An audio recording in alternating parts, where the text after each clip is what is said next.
நன்னாரி சர்பத் syrup வீட்லேயே எப்படி செய்யலான்னு பார்க்கலாம். ஃபஸ்ட்டு ஒரு 50 கிராம் நன்னாரி வேர் நாட்டு மருந்து கடையில் கிடைக்கும், வாங்கிட்டு அதை நல்லா வாஷ் பண்ணிவிட்டு 4 to 5 hours ஊற வச்சுருங்க. ஊறினதுக்கப்புறம் நன்னாரி வேரை மட்டும் எடுத்து மிக்ஸி ஜாரில் போட்டு நல்லா பவுட்ரு பண்ணிக்கோங்க. ஒரு பேன் எடுத்துக்கோங்க, 1/2 லிட்டர் தண்ணி ஊற்றிட்டு அதில் பவுட்ரு பண்ண நன்னாரி வேரை ஆட் பண்ணி நல்லா கொதிக்க விடுங்க. ஒரு 10லேருந்து 15 நிமிஷம் நல்லா கொதிக்க விடுங்க. நல்லா கொதிச்சதுக்கப்புறம் வடிகட்டிடுங்க.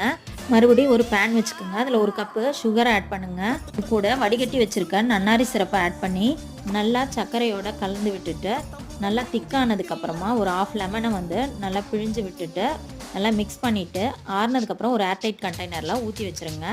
பவுலில் சப்ஜா சீட்ஸ் ஆட் பண்ணி தண்ணி ஊற்றி சோக் பண்ணிக்கோங்க. 5 மினிட்ஸில் ரெடி ஆகிடும். ஒரு கிளாஸ் எடுத்துக்கோங்க, அதில் சப்ஜா சீட்ஸ் ஆட் பண்ணிவிட்டு 3 டேபிள் ஸ்பூன் அளவு நன்னாரி சிரப் ஆட் பண்ணிக்கோங்க. 1/2 லெமன் ஜூஸு, ஒரு கிளாஸ் தண்ணி, ஐஸ் க்யூப் போட்டு நல்லா மிக்ஸ் பண்ணிட்டு சர்வ் பண்ணிங்கன்னா நல்லா சில்லுன்னு நன்னாரி சர்பத் ரெடி.